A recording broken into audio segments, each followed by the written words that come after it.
Boa noite a todos. Que Jesus nos abençoe e nos proteja, hoje e sempre. Kardec, na sua passagem luminosa pela Terra, já escrito o Livro dos Espíritos, que foi o primeiro livro de Kardec, codificando e analisando as mais de 1000 perguntas e respostas que constam no Livro dos Espíritos, já trabalhando no Evangelho segundo o Espiritismo, no capítulo 15, ele chega a uma conclusão que os Espíritos enchem de comunicações. Inclusive uma comunicação belíssima do Espírito Paulo. Qual foi a frase que Kardec começa nesse capítulo 15?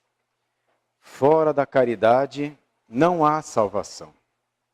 Porque antes de Kardec, a religião católica, que foi dominante na Europa e no Brasil durante tanto tempo, asseverava que fora da igreja não havia salvação.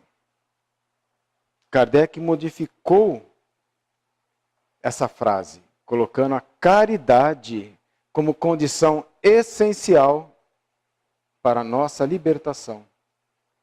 Libertação do quê, gente? Do sofrimento, da dor. Todos nós que aqui estamos nesse planeta de provas e expiações, temos ainda a necessidade da dor como um instrumento evolutivo de cada um de nós, por incrível que pareça. Então Kardec, colocando a caridade como um instrumento da nossa felicidade, ele abre um caminho muito importante, porque a caridade é um vetor para muitas outras qualidades que compõem um universo maior que nós chamamos de amor. Praticando a caridade, exercitando a caridade, nós vamos aprendendo a fraternidade. O que é a fraternidade? É começar a enxergar o nosso próximo como a nós mesmos. Nós começamos a ver que nós dependemos tanto do próximo, quanto o próximo depende de nós. De que adianta nós vivermos num palácio rodeado de misérias? Que felicidade egoísta é essa? Então, quando nós começamos a exercitar a caridade, começamos a enxergar a fraternidade como uma coisa óbvia para a nossa verdadeira felicidade. Vem também com o exercício da caridade a benevolência. Como o próprio nome já diz, benevolência, ou seja, está gerando dentro de nós energias de bondade. Porque a caridade, ela não nasce assim de um estralo em nós. A caridade começa de passinhos, porque é uma construção. Então a benevolência ela começa a crescer dentro de nós quando nós começamos a sentir que a caridade é imprescindível para a nossa existência. Porque todos nós temos um início. Muitos começam a praticar a caridade para melhorar a saúde, para melhorar alguma dificuldade que ele tem, como se fosse uma troca com Deus, não é mesmo? E a gente adora fazer essas trocas, porque nós somos verdadeiros pidões, né? Nós adoramos pedir. Saulo de Tarso, quando perseguia Ananias, ele encontrou com Jesus na entrada daquela cidade de Damasco. E quando Jesus apareceu para ele numa luz extremamente forte, Saulo de Tarso cai do cavalo, completamente cego, mas os seus olhos espirituais enxergavam e os seus ouvidos ouviam Jesus. Só ele ouviu. E Jesus diz para ele: Saulo, Saulo, por que me persegues? Olha só. E o que Paulo disse para Jesus? Jesus, pelo amor de Deus, me ajude Estou precisando da sua ajuda. Foi isso que ele falou? Vocês conhecem a história de Paulo? É uma coisa que nós dificilmente fazemos, gente. Sabe o que Saulo de Tarso falou? Senhor, o que queres que eu faça? Ele não pediu nada. Pelo contrário, na hora que ele viu a grandeza daquele ser, a qual ele estava perseguindo os seus seguidores, ele caiu em si. E praticando a caridade, meus irmãos, nós também caímos dentro de cada um de nós, dentro da nossa verdadeira essência, que é espiritual. Junto com a benevolência, vem a indulgência. Vocês sabem qual que é o significado de indulgência? Nos evangelhos está cheio, né? Tem sede indulgentes para com o próximo. Você sabe o que é indulgência? Olha só, nós estamos partindo de um exercício da caridade para sentimentos cada vez mais complexos. A indulgência, meus irmãos, é você conseguir aceitar o próximo exatamente como ele é, com as suas qualidades e com os seus defeitos. Isto é ser indulgente. Mas para nós chegarmos a esse ponto, nós vamos analisar dentro da escala humana quais são os períodos básicos que nós passamos para começar a entender qual é a nossa verdadeira essência.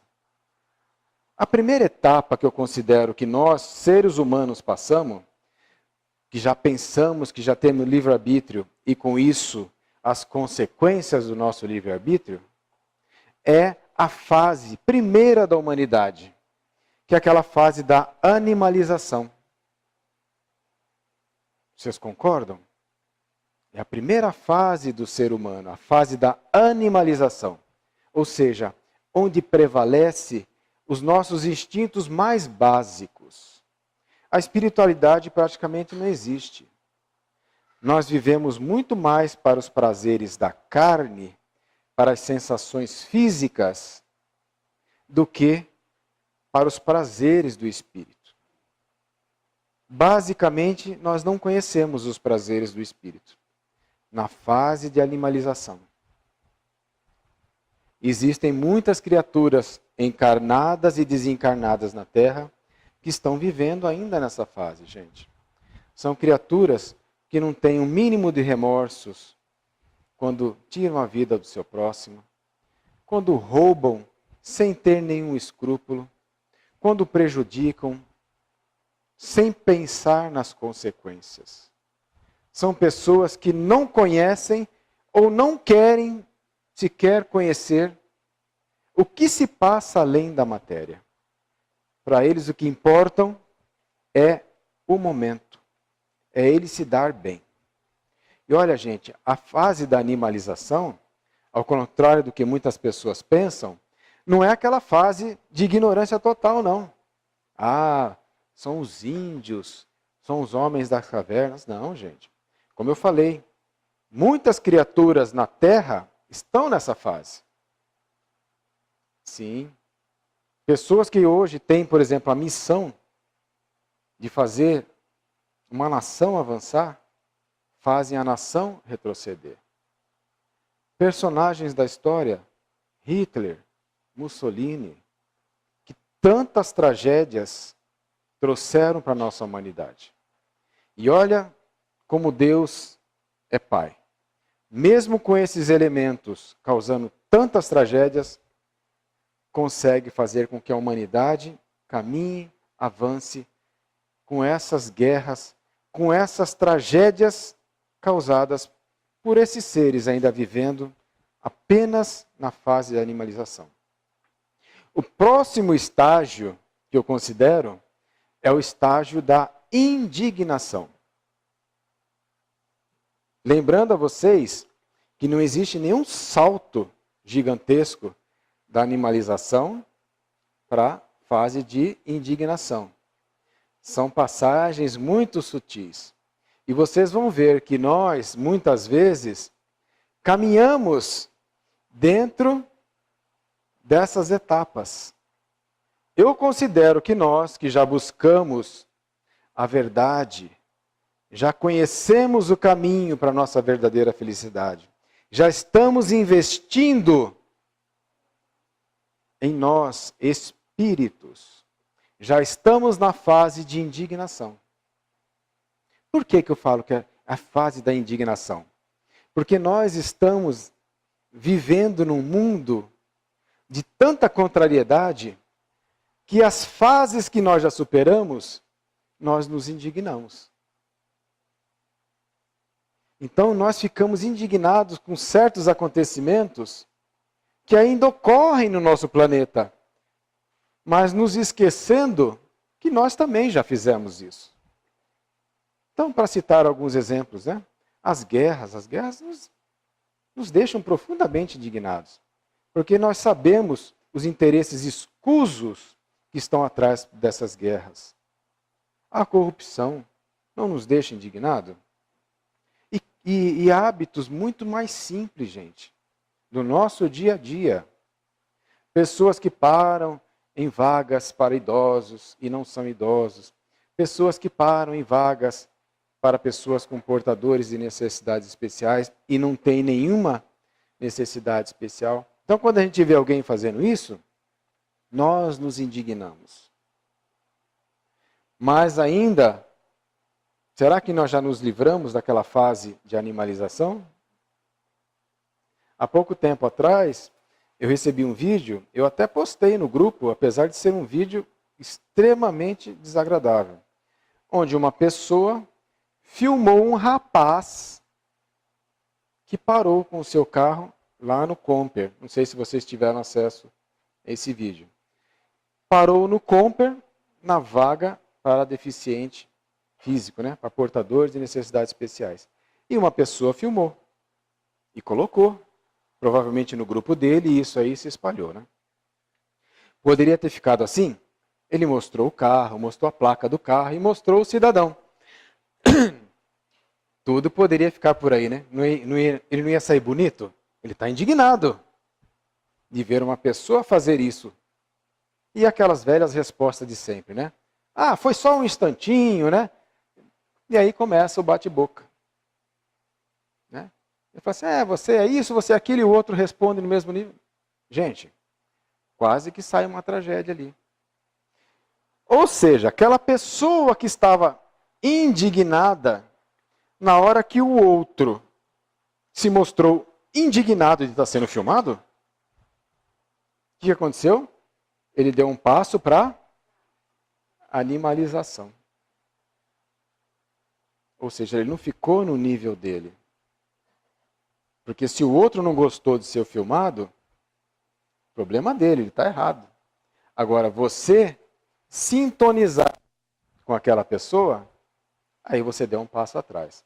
É por isso que eu falei, a gente ainda transita dentro desses níveis espirituais. Nós ainda somos muito animais, gente. Essa nossa indignação já é um reflexo muito positivo. Porque é na fase da indignação que nós conseguimos observar que somos algo além da matéria. E a humanidade caminha para isso. O próximo passo, a próxima fase, que eu considero a fase final, pelo menos no nosso planeta Terra, é a fase da sublimação. O que é a fase da sublimação? É a fase onde essa pessoa que fez a gravação não deveria ter caído. Porque a sublimação, você tem o direito de ensinar a criatura, mas não o direito de humilhá-la nem de expô-la. A fase de sublimação é uma fase que também nós transitamos algumas vezes. Olha como que nós somos. Nós ainda, como se tivesse assim um ponteiro, né? Aqui a indignação, aqui para o lado esquerdo a animalização e aqui a sublimação. A gente fica passeando nisso aqui. A gente fica mais tempo aqui na indignação, porque nós já, felizmente, já superamos muitas daquelas tendências terríveis que causam a fase de animalização. Nós já não desejamos o mal deliberadamente ao nosso próximo. Ainda podemos fazer mal ao nosso próximo? Sim. Mas a gente já não está mais planejando o mal. Nós ainda fazemos o mal porque nós não somos bons ainda. Então, a Terra, é importante nós entendermos que é um planeta criado por Deus para espíritos jovens como nós. Nós somos espíritos jovens. Os seres mais evoluídos, que já não têm mais esses defeitos novos, são espíritos que já passaram por essas fases pelas quais nós estamos passando. É a mesma coisa que você cobrar de uma criança de 3, 4, 5 anos atitudes de um adulto.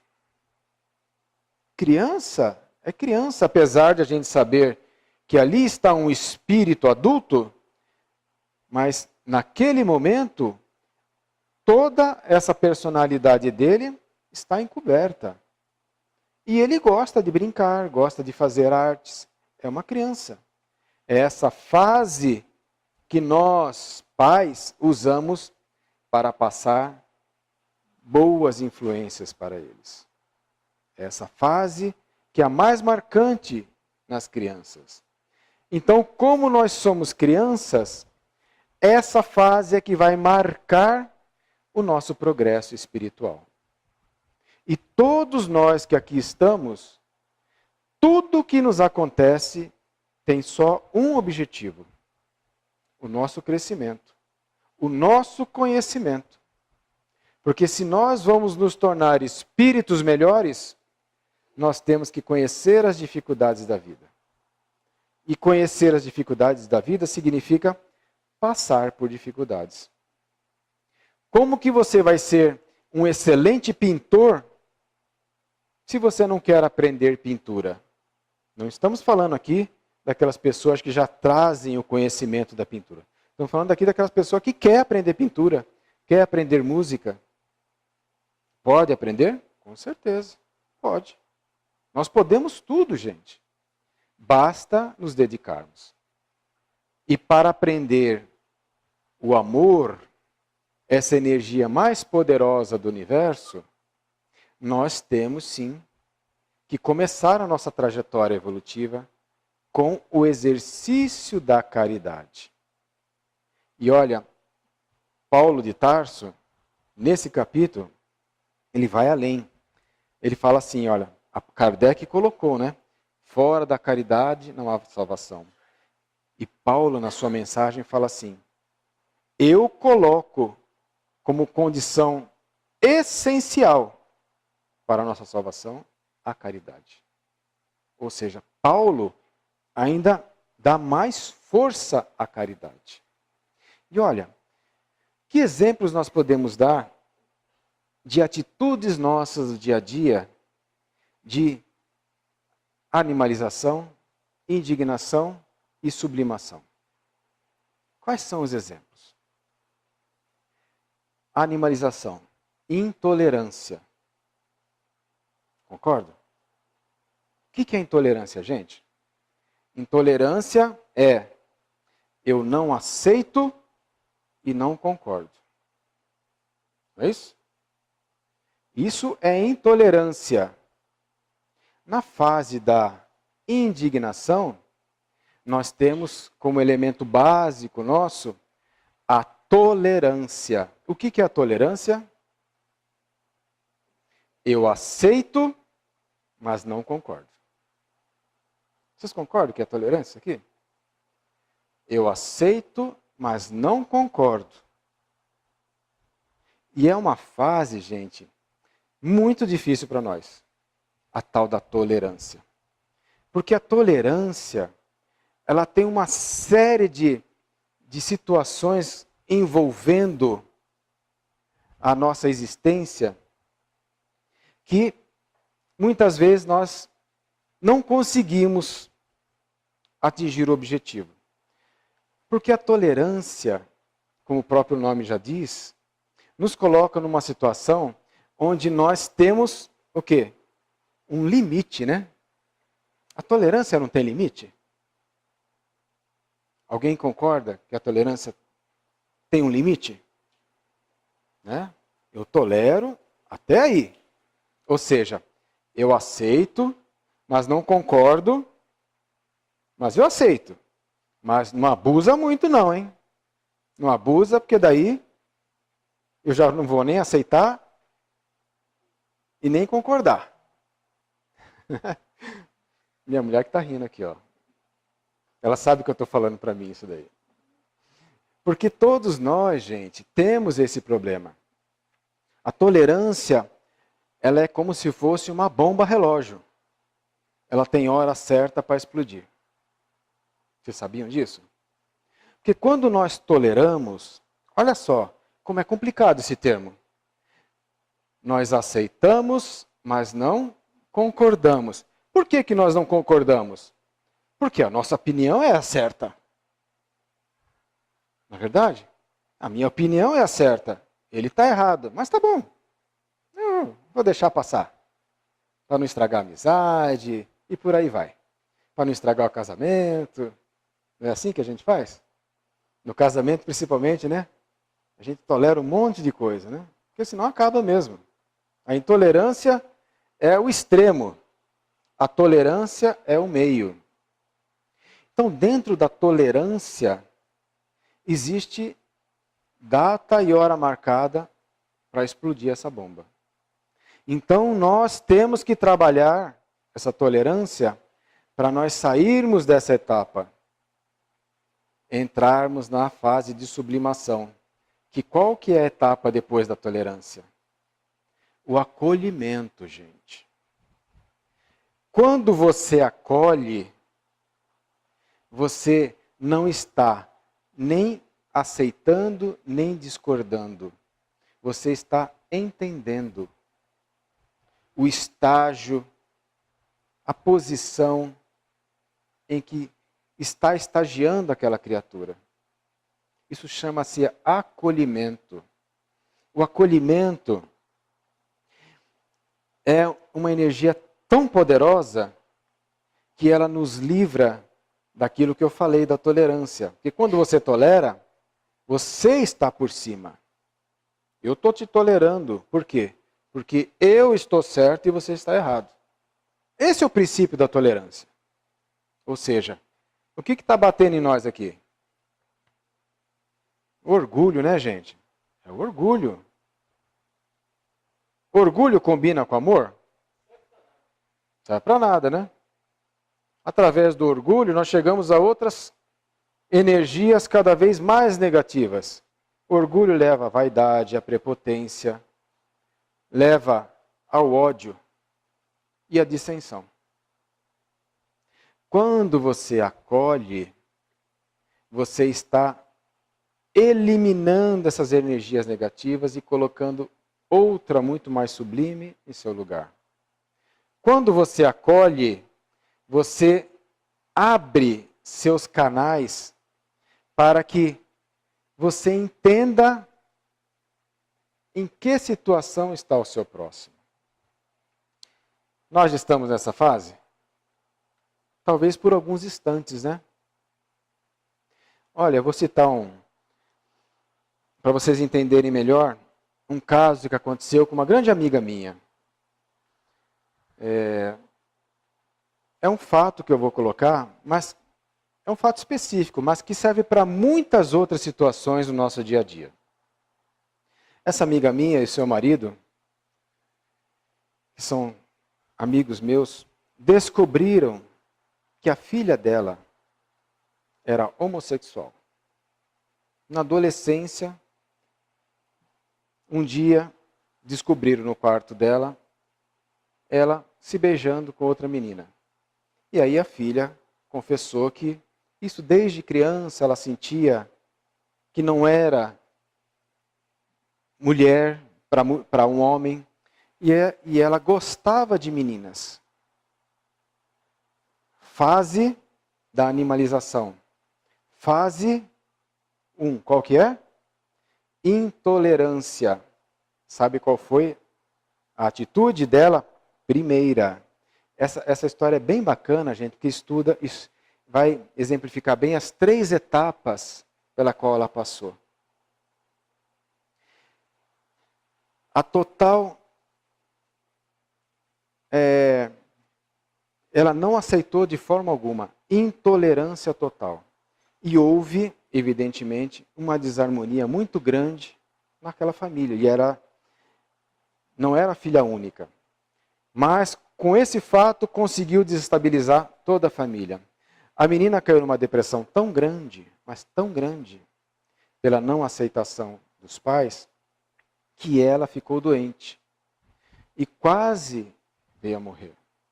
Os pais, vendo o mal que estavam fazendo para a filha, porque até aí nós estamos falando de sangue, né, gente?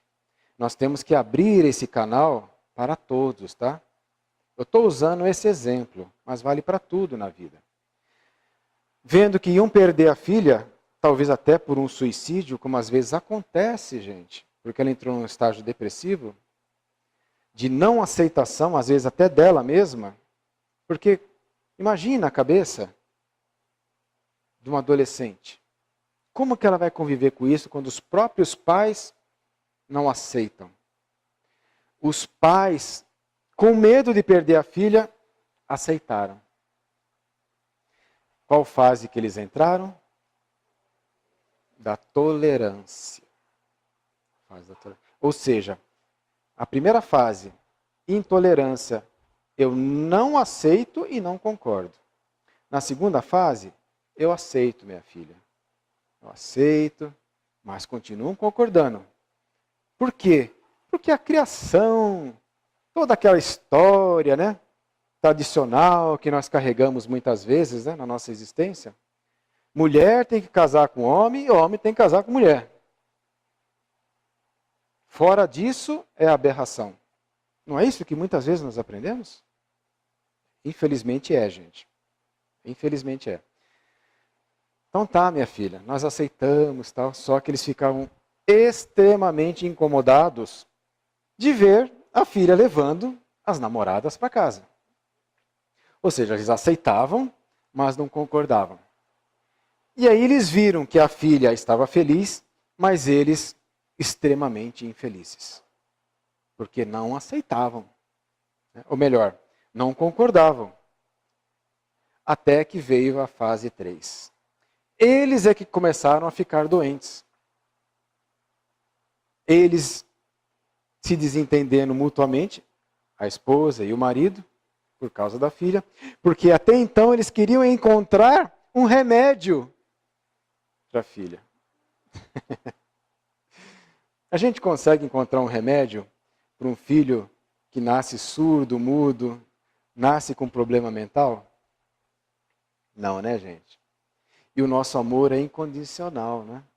Para esses filhos que Deus nos coloca na nossa família. E por que então que eles tinham uma filha perfeita, com saúde mental perfeita, tinha aquele problema? Eles não entendiam. Até que o Espiritismo trouxe para eles a luz que eles necessitavam. E aí eles passaram para a fase do acolhimento, da sublimação. E hoje eles vivem muito bem, aceitando a filha como ela é, exatamente como ela é, amando a filha e aquela pessoa que a filha escolheu para viver junto. Amam as duas como filhas. Isso é sublimação. Quando nós entendemos as dificuldades de cada um e não ficamos classificando isso. Até quando nós vamos ficar no estágio da indignação, gente? Rotulando a tudo e a todos. Dentro dos nossos conceitos tão estreitos. Porque se nós somos capazes de acolher um filho com grandes dificuldades, com doenças incuráveis, por que não acolher o nosso próximo com as dificuldades que ele tem? Por que não procurarmos trabalhar essa nossa energia que está ao nosso lado, que é o exercício da caridade? Temos que começar de algum jeito, gente. Se algum de vocês aqui acha que fazer caridade é ajudar o filho, é ajudar a mãe, é ajudar o pai, tem uma comunicação de Emmanuel que ele fala assim, prestem atenção. Ajudar filho, mãe, esposa, é obrigação. É obrigação. Nós temos que sair de dentro daquele contexto estreito que nós chamamos de família consanguínea. Nós temos que olhar muito mais à frente e ver que existe tanto sofrimento ao nosso redor e que nós poderíamos sim fazer alguma coisa. E que se todos nós fizermos alguma coisa, o planeta de regeneração vai chegar muito mais rápido. Porque está todo mundo sentado esperando, né? Não, eu não faço mal para ninguém, não prejudico ninguém. Estou esperando. Estou esperando, né? E aí, gente? Se todo mundo tiver essa mentalidade, vamos ficar esperando o resto da vida. Porque esse mundo de regeneração só vai chegar quando nós nos regenerarmos. E a regeneração é um processo muito profundo. E que tal se nós usarmos essa frase de Kardec para dar impulso nesse processo evolutivo? Praticar, exercitar a caridade. Porque para você, que hoje está na fase da indignação, a sublimação só vai vir quando, exercitando a caridade, nós reconhecermos que se hoje eu não fizer a caridade, não ajudar alguém, eu não passei bem o meu dia. Não é maravilhoso isso? Quando a caridade já estiver dentro de nós, como uma condição básica da nossa existência. Jesus, quando estava já nos momentos finais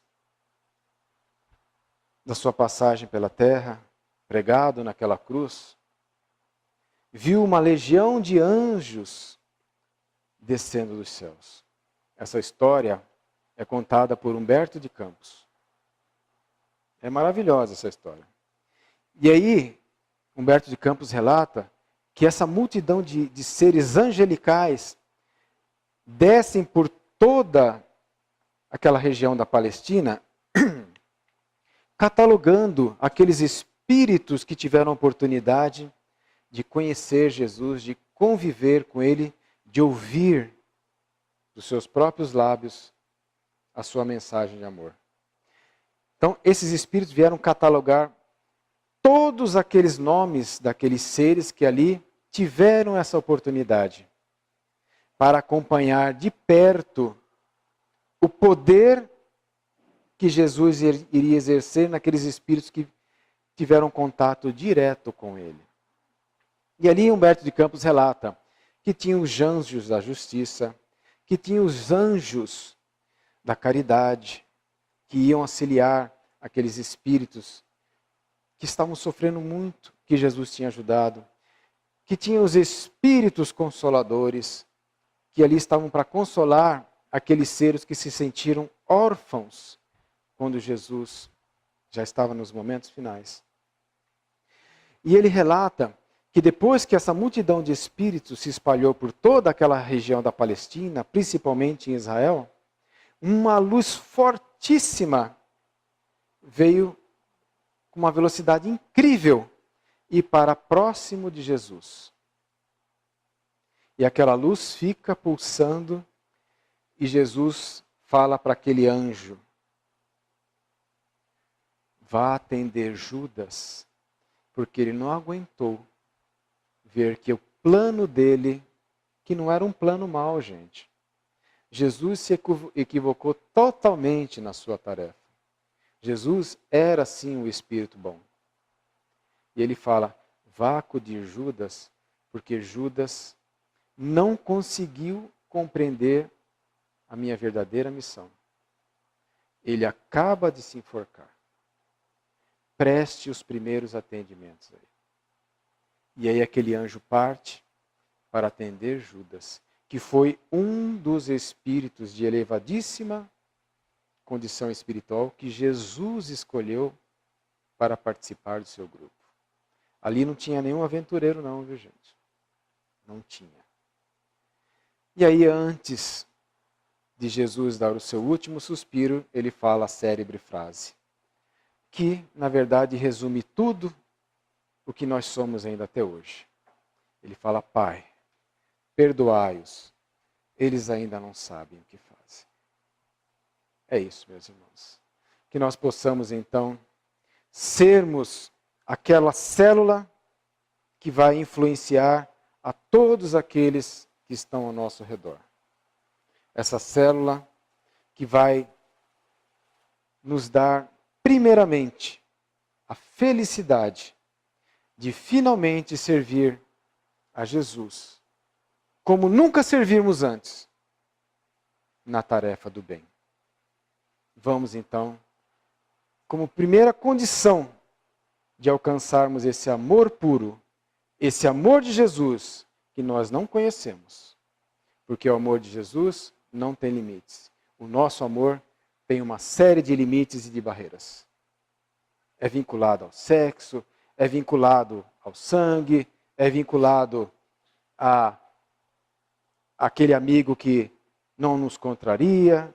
Então, gente, o nosso amor, ele tem uma série de vínculos. Isso não é ainda amor, tá, gente? Tanto é que certa vez perguntaram para Chico, Chico, existe o verdadeiro amor na Terra? Olha a pergunta que fizeram para o Chico. Daí o Chico ele fala assim, olha meu irmão, Emmanuel está aqui me falando que não existe esse amor igual ao do Cristo. Mas o que pode se assemelhar, ainda assim, de uma forma muito imperfeita, é o amor de uma mãe pelo seu filho. Porque o amor de uma mãe pelo seu filho não tem barreiras, né, gente? Com pouquíssimas exceções, pouquíssimas mesmo. A qualquer momento, se você falar assim para uma mãe, é a sua vida ou a do seu filho? Com certeza, nenhuma mãe pensa duas vezes. Pode me levar e deixe meu filho. Não é verdade? Esse é o verdadeiro amor que nós temos que buscar. Não para só com o nosso filho. Vamos usar o nosso filho como referência desse amor. Mas que um dia tenhamos esse amor por toda a humanidade. Muito obrigado, meus irmãos. Que Jesus nos abençoe.